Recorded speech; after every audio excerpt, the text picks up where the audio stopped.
થયો। ડોડાસા નજીક ઉના કોડીનાર હાઈવે પર આ ઘટના બની। અકસ્માતમાં એક વ્યક્તિને ગંભીર રીતે ઈજા પહોંચી છે। કારમાં સવાર 4 થી 5 લોકોનો આ બાદ બચાવ થયો છે।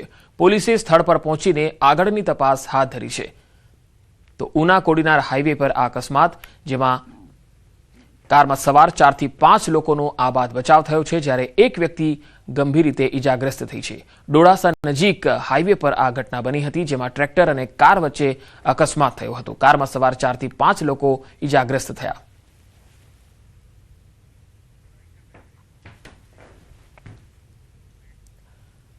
અમદાવાદમાં એક દિવસના વિરામ બાદ વહેલી સવારથી જ ફરી મેઘરાજાની ધમાકેદાર બેટિંગ થઈ। વહેલી સવારથી જ અનેક વિસ્તારોમાં ધોધમાર વરસાદ શરૂ થયો।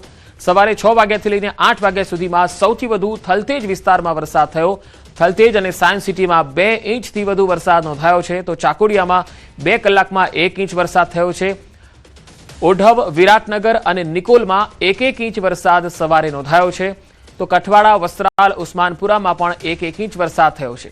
વાસણા, રાણીપ, નવરંગપુરામાં 1-1 ઇંચ વરસાદ થયો। બોડકદેવમાં 1.5 ઇંચ, ચાંદોડિયામાં 1 ઇંચ, મેમનગરમાં 1 ઇંચથી વધુ વરસાદ થયો છે। બાકરોલમાં 1 ઇંચ, કાલુપુર, અસારવા, દાણાપીઠમાં 1/2 ઇંચ વરસાદ થયો છે। અમદાવાદ શહેરના વિવિધ વિસ્તારોમાં સવારથી જ ગાજવીજ સાથે વરસાદ તૂટી પડ્યો હતો। વરસાદથી શહેરના અનેક વિસ્તારો પાણીમાં ગરકાવ થયા। સવારે લોકોની આંખો ખુલે એ પહેલા જ વરસાદે ધબધબાટી બોલાવી દીધી। Thaltej cross road, TGB hotel પાસે પાણી ભરાઈ ગયા। થલતેજ વિસ્તારમાં ધોધમાર વરસાદ પડતા પાણી ભરાયા। પેલેડિયમ મોલથી થલતેજ જવાના રસ્તા પર એટલા પાણી ભરાઈ ગયા છે કે વાહન ચાલકોને અવરજવરમાં મુશ્કેલીનો સામનો કરવાનો વારો આવ્યો। વરસાદી પાણી ભરાતા વાહન ચાલકો પણ અટવાતા જોવા મળ્યા।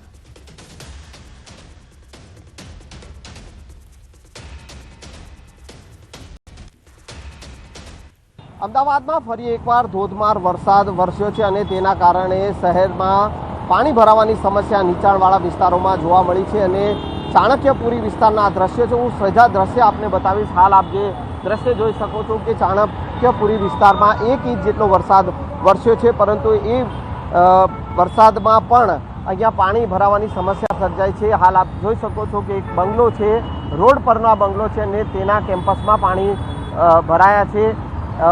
ક્યાંક ને ક્યાંક નીચાણવાળો વિસ્તાર છે, દર વખતની આ સમસ્યા છે। લોકોએ આ રીતે હાલાકીનો સામનો કરવો પડતો હોય છે।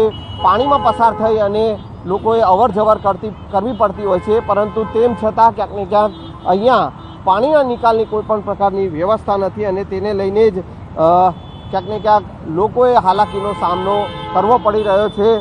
આ એસજી હાઈવે તરફ જતો જે આ માર્ગ છે, ચાણક્યપુરીથી એસજી હાઈવે તરફ, હાઈકોર્ટ તરફ જતો આ માર્ગ છે અને દર વખતે જ્યારે પણ વરસાદ પડે છે ત્યારે અહીંયા આ જ સ્થિતિ સર્જાય છે।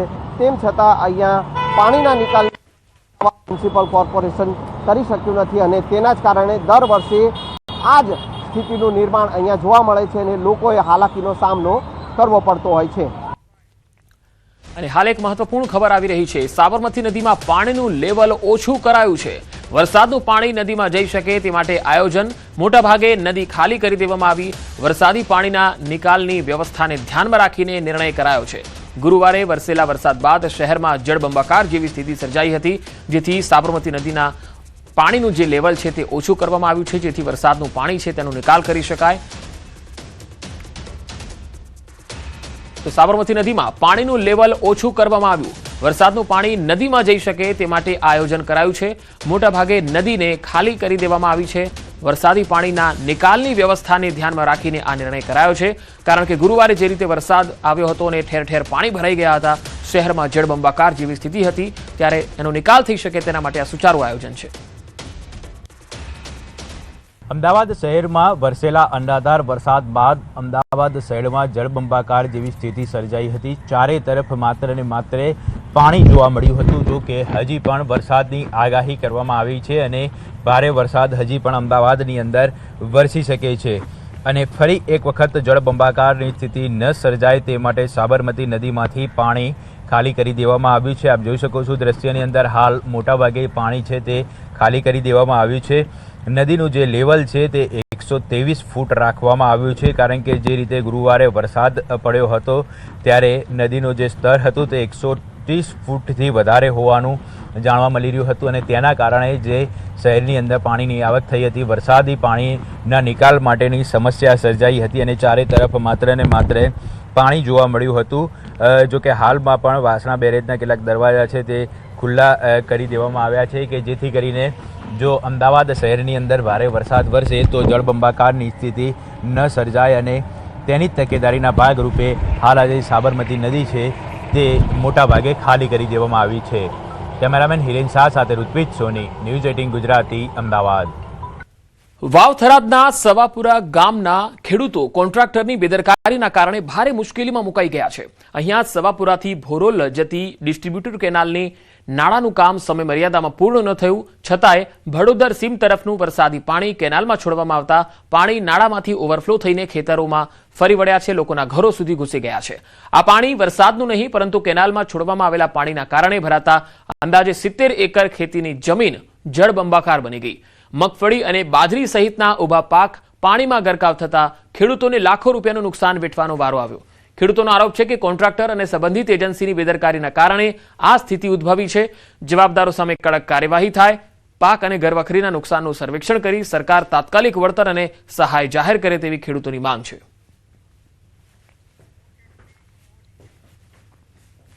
મિલીભગતના કારણે આ કામ ચાલુ થયો નહીં અને વરસાદ થઈ ગયો એટલે ભડોદર સોઈયા પડ્યા જ છે. એટલે ભડોદરનું પાણી બધું ઓય આવ્યું એટલે ઓય આ લોકોને ન છૂટકે માદેવીનું રૈતરું પડાય એમ હતો. એટલે માદેવીએ ઓય ફોટ્યું ફોડવું પડ્યું, ન ફોડે તો પેલી બાજુ ફૂટીને આવ્યો હતો. એટલે ફોટ્યું ફોડ્યું એટલે 30 થી 35 એકર જમીનમાં નુકસાન થયું છે. 1 એકરે 1 લાખનું નુકસાન ગણો તો આ સિઝન નહીં પણ 3 સિઝન નુકસાન થયું છે. આ 3 સિઝનો ફેલ જશે અને કારણ કે આ ભડોદરનું પાણી આવે છે ખેતરોનું, આ પાણી બંધ નહીં કરે તો અમારે 3 સિઝનો ફેલ જશે. અને અમે એવી રજૂઆત કરીએ છીએ કે જે આ કામ ચાલુ કરે અને કોન્ટ્રાક્ટરની બેદરકારી, મજૂર આવ્યા વગર એક મહિનોથી કામ બંધ છે. સૌપુરા ભોરોલ ડિસ્ટ્રિક્ટ છે એની અંદર કોન્ટ્રાક્ટરની બેદરકારીથી આ નાળો તોડીને મેલ્યો હતો અને ભડોદરનું પાણી આવીને અમારા ખેતર ભરાઈ ગયા. અમને ગરીબ ખેડૂતોને પાયમાલ કરી નાખ્યા. હવે અમારે છ જાઉં તો ગમે તે રીતે સરકાર ખૂબ કટિબદ્ધ છે પણ આ કોન્ટ્રાક્ટોએ અમને છીરું મળ્યા છે. તો ચૂડા અને લીંબડીમાં ફરી એકવાર વરસાદ. એક દિવસના વિરામ બાદ વહેલી સવારથી જ વરસાદ શરૂ થયો. ચૂડામાં વહેલી સવારે 6 થી 8માં 2 કલાકમાં અંદાજે 1 ઇંચ વરસાદ ખાબક્યો. લીંબડી શહેર સહિત ચોરણિયા, શિયાણી, નટવરગઢ અને નાના ટીમલા સહિતના ગ્રામીણ વિસ્તારોમાં પણ વરસાદ થયો છે. સતત વરસી રહેલા વરસાદથી હવે કપાસ, મગફળી સહિતના ઊભા પાકોને નુકસાન જવાની ભીતિ છે.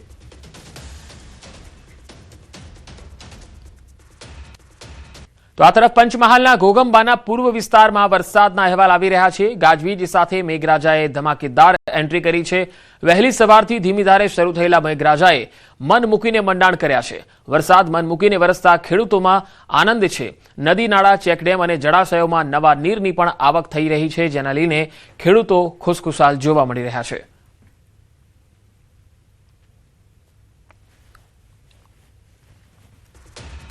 તો ગુજરાત પર ફરી આફતના એંધાણ. જી હા, બંગાળની ખાડીમાં ડિપ્રેશન બન્યું છે.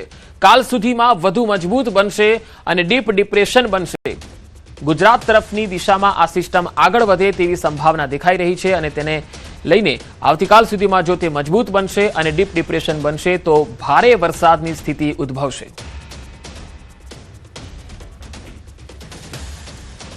તો ગુજરાત પર ફરી આફતના એંધાણ છે. તસવીરો આપણે બતાવીશું કે કઈ રીતે સિસ્ટમ છે ગુજરાત તરફ આવી રહી છે. તો આ જે સિસ્ટમ એક્ટિવ થઈ છે એ આપ ફરી એક વખત અમે દ્રશ્યોમાં આપણે બતાવીશું. આ સેટેલાઇટ ઇમેજ છે, તેના માધ્યમથી હવામાન વિભાગે જે જારી કરેલી ઇમેજ છે એ આપણે બતાવી રહ્યા છે. આ ગુજરાત છે જેના પર આ સિસ્ટમ છે તે એક્ટિવ થઈ છે. એક તરફ અરબી સમુદ્રની અંદર જે છે એ અને એક બંગાળની જે લો પ્રેશરની સિસ્ટમ છે બંને ભેગી થઈને ગુજરાત ઉપર જે છે એ ભારે વરસાદ લાવી શકે છે.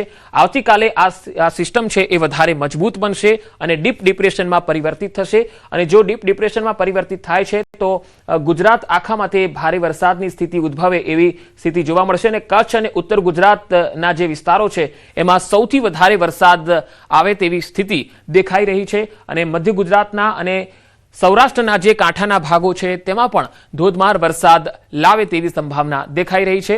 તો ગુજરાત પર આફતના આ મંડાણ દેખાઈ રહ્યા છે. આ જે સિસ્ટમ છે એ હવામાન વિભાગ તરફથી જે સેટેલાઇટ ઇમેજ છે એ જારી કરવામાં આવી છે, જેમાં ગુજરાત જે આપ જોઈ શકો છો, આ ગુજરાત છે અને તેના ઉપર જે આ સિસ્ટમ છે, આ જે સિસ્ટમ છે એ તમે જોઈ શકો છો કે કઈ રીતે ડીપ ડિપ્રેશનમાં ફેરવાઈ રહી છે. ધીરે ધીરે આ સિસ્ટમ ડીપ ડિપ્રેશનમાં જશે, ત્યારે આવતીકાલ સુધીમાં આ જે મજબૂત સિસ્ટમ છે એ ગુજરાત પર વધારે સક્રિય જોવા મળશે અને મજબૂત થશે ત્યારે ગુજરાત ઉપર તે ભારે વરસાદ લાવશે. અને કયા કયા વિસ્તારો એવા છે તો જુઓ, આ કચ્છનો આખો ભાગ તમે જોઈ શકો છો, કારણ કે આ ડીપ ડિપ્રેશન બનશે ત્યારે એ કચ્છ અને ઉત્તર ગુજરાતના જે આ ભાગો છે તેને વધારે સ્પર્શ કરે છે, એટલે આ બંને ભાગોમાં સૌથી વધારે વરસાદની સંભાવના રહેશે. થોડી રાહત બાદ ફરીથી આફતના એંધાણ દેખાઈ રહ્યા છે. ફરી ગુજરાત પર સંકટના વાદળ છે. આગામી અઠવાડિયામાં એક સિસ્ટમ સક્રિય થઈ રહી છે. બંગાળની ખાડીમાં વેલમાર્ક લો પ્રેશર સક્રિય થયું છે. ભારે વરસાદની આગાહી રહેશે. 30 જુલાઈ આસપાસ ગુજરાતમાં તેની અસર થશે. ભારે અતિ ભારે વરસાદની આગાહી જોવા મળી રહી છે. 30 જુલાઈ છોટાઉદેપુર, ભરૂચ, તાપી અને વલસાડમાં ભારે વરસાદની આગાહી છે. તો 1 ઓગસ્ટના રોજ દક્ષિણ ગુજરાત અને સૌરાષ્ટ્રમાં ભારે વરસાદની આગાહી છે. દક્ષિણ ગુજરાત અને ઉત્તર ગુજરાતમાં વરસાદ રહેશે. સૌરાષ્ટ્રમાં વરસાદ અને ઓછા વરસાદની આગાહી છે. આજે ઉત્તર ગુજરાતમાં કેટલાક જિલ્લામાં ભારે વરસાદની સંભાવના છે. 2 દિવસ ગુજરાત માટે યલો એલર્ટ છે. રાજસ્થાનમાં લો પ્રેશર બન્યું હોવાના કારણે વરસાદ હતો. સિઝનમાં કુલ વરસાદ 12% વધારે નોંધાયો છે. અમદાવાદમાં સામાન્ય કરતા 45% વધારે વરસાદ નોંધાયો છે. अगले आने वाले हफ्ते में वार्निंग की, तो उसमें जो है डे 1 और डे 2 आज और कल के लिए जो है येलो अलर्ट रहेगा, जिसमें हैवी रेनफॉल के चांसेस है. मोस्टली जो है आज के लिए नॉर्थ गुजरात के जितने भी डिस्ट्रिक्ट्स हैं उसमें जो है कुछ जगहों पे हैवी रेनफॉल होने की संभावना है. साथ ही अगर कल की बात करें उसमें वाव-थरार तथा पैटर्न जो है उसमें मोस्टली हैवी रेनफॉल एक आध जगहों पे होने की संभावना है. साथ ही साउथ गुजरात के जो डिस्ट्रिक्ट्स हैं जिसमें मोस्टली सभी डिस्ट्रिक्ट कवर हैं, बड़ौदा, सूरत, छोटाउदेपुर, नर्मदा और साउथ गुजरात के नवसारी, वलसाड, तापी, दमन, दादरा नगर हवेली सभी डिस्ट्रिक्ट्स में जो है हैवी रेनफॉल की संभावना बनी हुई है. और उसके बाद जो है ये जो रेनफॉल है बेसिकली ये सिस्टम जो लो प्रेशर वेस्ट राजस्थान और नेबरहुड में बना हुआ था उसकी वजह से वो धीरे धीरे जो है आगे मूव हो रहा है. तो अब जो है कल से जो है थोड़ी और बारिश हमें कम देखने को मिलेगी. साथ ही अगर हम बात करें आगे आने वाले हफ्ते में एक सिस्टम जो है बना हुआ है, वेलमार्क लो प्रेशर जो है over north west Bay of Bengal and adjoining Orissa and West Bengal coast में, वो जो है गुजरात की तरफ मूव कर रहा है और उसकी संभावना जो है 30 के आसपास जो है गुजरात में पहुंचने की है, जिससे जो है गुजरात के कई हिस्सों में जो है भारी से अत्यधिक भारी वर्षा की संभावना है. હવે આપને બતાવીએ ગાંધીનગરના સંત સરોવરના દ્રશ્યો, જ્યાં પાણીનો ફ્લો જઈ રહ્યો છે અને પાણી વધી રહ્યું છે. સંત સરોવરમાંથી પાણી પણ છોડવામાં આવી રહ્યું છે, કારણ કે સાબરમતી નદીમાંથી જ્યારે પાણીની આવક આવે ત્યારે આ પાણીની આવક જે છે એ સંત સરોવરમાં થઈને જતી હોય છે. સાબરમતી નદીમાંથી પાણી છોડવામાં આવે એટલે સંત સરોવરમાં જાય છે. સંત સરોવરના 6 દરવાજા ખોલવામાં આવ્યા છે. સંત સરોવરમાં પણ પાણીની આવક વધી રહી છે, જેથી તેમાંથી પાણી છોડવામાં આવી રહ્યું છે. તો ગાંધીનગરમાં આ સંત સરોવર જેના દ્રશ્યો અમે આપને બતાવી રહ્યા છે, સાબરમતી નદીમાં પાણીની આવક નોંધાઈ છે, જેથી સંત સરોવરમાંથી પાણી જે છે એ છોડવામાં આવી રહ્યું છે. સંત સરોવરના 6 દરવાજા ખોલવામાં આવ્યા છે. જોકે હાલ કોઈ ભયજનક સ્થિતિ નથી. સંત સરોવરની જે સપાટી છે એ ભયજનક નથી. ઉત્તર ગુજરાતના વિસ્તારોમાં થયેલા વરસાદનું પાણી આવવાના કારણે સાબરમતી નદીમાં નવા નીર આવ્યા છે. ઉત્તર ગુજરાતમાં વરસાદ પછી પાણીની આવક વધી છે. બીજા દિવસે પણ સંત સરોવરમાંથી સતત પાણી છોડાઈ રહ્યું છે. સાબરમતી નદીમાં પ્રતિબંધ છતાં હજારોની સંખ્યામાં લોકો પણ આવી રહ્યા છે. બંને તસવીરોમાં તમે જોઈ શકો છો. સંત સરોવર નજીક હજારોની સંખ્યામાં લોકો ઉમટ્યા. ગાંધીનગર જિલ્લા કલેક્ટર દ્વારા 21 સપ્ટેમ્બર સુધી નદીના પટમાં નહીં જવા માટે સૂચના છે. લોકો પાણીની આવક થતા નદીની અંદર જોવા મળ્યા. કોઈપણ જાતના ડર વગર નદીના પટમાં જોખમી સ્ટન્ટ કરતા પણ નજરે પડ્યા. આ પ્રકારના ક્યારે નદીની પટમાં રીલ બનાવી કે સોશિયલ મીડિયા માટે વિડીયો તૈયાર કરવા આવું ક્યારે જોખમ ન લેવું, કારણ કે જિલ્લા વહીવટી તંત્રની સૂચનાને અવગણવાથી તમે કાયદાની જાળમાં પણ આવી શકો છો અને સાથે સાથે જીવને પણ જોખમ સર્જાઈ શકે છે. સુરેન્દ્રનગરના લીંબડી તાલુકાના નાના કઠેચી ગામમાં વરસાદ બાદ તારાજીના દ્રશ્યો સામે આવ્યા. આ તસવીરો જુઓ. ભારે વરસાદ અને ઉપરવાસમાં થયેલા વરસાદના કારણે ગામમાં પાણી ફરી વળ્યા છે. ગામના લગભગ 70% વધુ મકાનો પાણીમાં ગરકાવ છે. ગામમાં હવે બોટ ફરી રહી છે, નાવ ફરી રહી છે. લોકો ગામમાં એક સ્થળેથી બીજા સ્થળે જવા માટે આ હોડીનો સહારો લેતા જોવા મળ્યા. દર વર્ષે ચોમાસામાં આ જ પ્રકારની સ્થિતિનું નિર્માણ થાય છે, છતાંય તંત્ર દ્વારા વરસાદી પાણીના નિકાલની કોઈ જ વ્યવસ્થા થતી નથી. ગામજનો અહીંયા પારાવાર હાલાકી ભોગવતા રહે છે. નાના કઠેચી ગામથી આ તસવીરો આવી રહી છે. ગામમાં લોકોને અવરજવરનો એકમાત્ર સહારો હવે હોડી બચી છે. પાણીનો નિકાલ થતો નથી, એના હિસાબે આ બધું પાણી ભરી રહે. ઘર ફરતા ઘરમાં પાણી, ટાવર વાળો વિસ્તાર આખો આખે ખોટે પણ લગ્ન છે. સામાન લેવા બધો પાણીમાં ઓળે લઈને આવવું પડે. કેટલાક મકાનો પાણીમાં? 75% પાણીમાં છે. તો બધા આવી રીતના જ ઉપયોગ કરે. હા. રાજસ્થાનના બાડમેરમાં ધોધમાર વરસાદથી જનજીવન પ્રભાવિત થયું. જિલ્લા મુખ્યાલય પર મેઘરાજાની ધમાકેદાર બેટિંગ જોવા મળી. ભારે વરસાદથી શહેરના રસ્તાઓ પર પાણી ફરી વળ્યા. નીચાણવાળા વિસ્તારોમાં જળબંબાકાર જેવી સ્થિતિ જોવા મળી. બલદેવનગરના અનેક ઘરોમાં પાણી ઘૂસી ગયા. સ્થાનિકોએ જિલ્લા પ્રશાસન પાસે મદદની માંગ કરી છે. વર્ષોથી પાણી ભરાવાની સમસ્યાથી બલદેવનગરના રહેવાસીઓ પરેશાન થયા છે. ધોધમાર વરસાદ બાદ શહેરમાં પાણી નિકાલની સમસ્યા સર્જાઈ છે. તો રાજસ્થાનના બાડમેરમાં પણ ધોધમાર વરસાદ અને અહીં પણ શહેરના જે મુખ્ય રસ્તાઓ છે એ જળમગ્ન બન્યા છે. અવરજવર કરવા માટે વાહન ચાલકોને ખૂબ જ હાલાકી ભોગવવી પડી રહી છે, કારણ કે રસ્તાઓ જળમગ્ન થયા છે. રસ્તાઓ ન દેખાતા કેટલાય ટુ વ્હીલરો બંધ પડી ગયા. વાહનો ખોટવાવાના, અટકી જવાના અને વાહન ચાલકો અટવાયા હોય એવી સ્થિતિ પણ જોવા મળી રહી છે. કેટલાય વાહન ચાલકો વાહનોને ઢસેડીને લઈ જતા જોવા મળ્યા.